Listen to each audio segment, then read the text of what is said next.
কেমন আছেন বন্ধুরা? আশা করি আপনারা সবাই ভ্যাপসা গরমে ভালো আছেন এবং সুস্থ আছেন। আমরাও ভালো আছি এবং সুস্থ আছি বন্ধুরা আমরা সাধারণত লাল তরমুজ আর হলুদ তরমুজ দেখেছি। তরমুজ সাদা তরমুজটা কিন্তু আমরা কোনোদিন দেখিনি। তরমুজ কিভাবে সাদা হয় সেটা আজকে আমি আপনাদের সঙ্গে শেয়ার করব। তো আপনারা প্রথম থেকে শেষ পর্যন্ত ভিডিওটি দেখতে থাকুন, আশা করি ভালো লাগবে। আর ভালো লাগলে একটু কষ্ট করে বন্ধুরা শেয়ার করে দেবেন। তো বন্ধুরা দেখুন, এখানে আমি একটা তরমুজ নিয়েছি। প্রথমে আমি তরমুজটাকে মাঝ বরাবর কেটে নেব।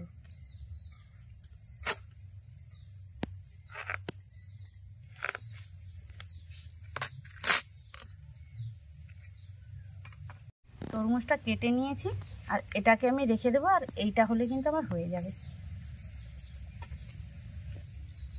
এবার আমি এই চামচের সাহায্যে তরমুজের ভেতরে যে লাল অংশগুলো বের করে নেব।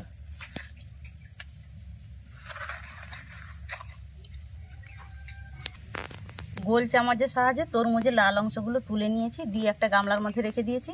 আর এই দেখুন, এতে কিন্তু কিছুটা লাল অংশ থাকবে, এইভাবে তুলে নিতে হবে। এখানে আমি বাটির মধ্যে দুধ নিয়েছি। এই দুধটা এবার আমি তরমুজের খোসার মধ্যে ঢেলে দেব। এটা আমি মাপ করে আপনাদের দেখাচ্ছি।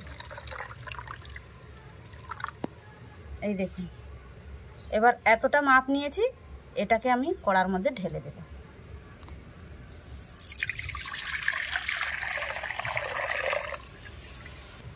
আপনারাও মাপ করে ঢালবেন, তাহলে মাপটা সঠিক হবে। এবার এটাকে আমি সাইডে রেখে দিচ্ছি। এবার আমি দিয়ে দেব এই বাটির 1 বাটি চিনি। আর কিন্তু এই দুধটা 500 গ্রাম নিয়েছি বন্ধুরা। আমি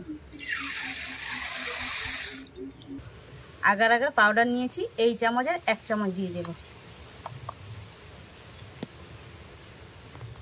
এবার দিয়ে দেব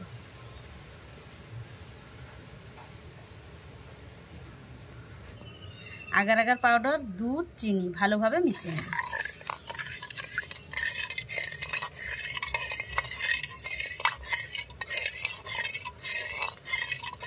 আমি কিন্তু দুধের মধ্যে আর কোনো রকম এক্সট্রা জল ব্যবহার করিনি।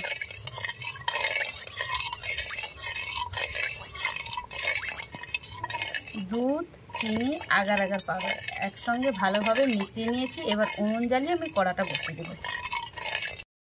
উনুন জ্বালিয়ে কড়া বসিয়ে দিয়েছি, আর দুধটা দেখুন ফুটতেও শুরু করে দিয়েছি। আর 2 থেকে 3 মিনিট জাল করে নেব।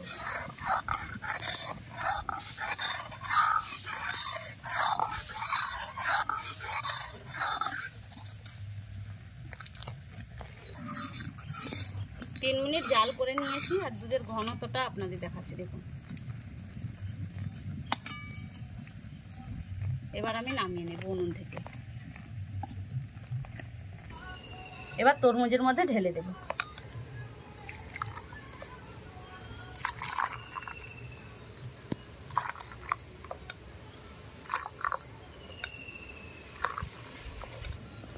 এবার 1 ঘন্টা নর্মাল ফ্রিজে রেখে দেবো। 1 ঘন্টা পর আপনাদের দেখাচ্ছি। ফিরে এলাম 1 ঘন্টা পর। আর 1 ঘন্টা পর দেখুন বন্ধুরা কত সুন্দর হয়েছে দেখুন। এবার আমি আপনাদের কেটে দেখাচ্ছি।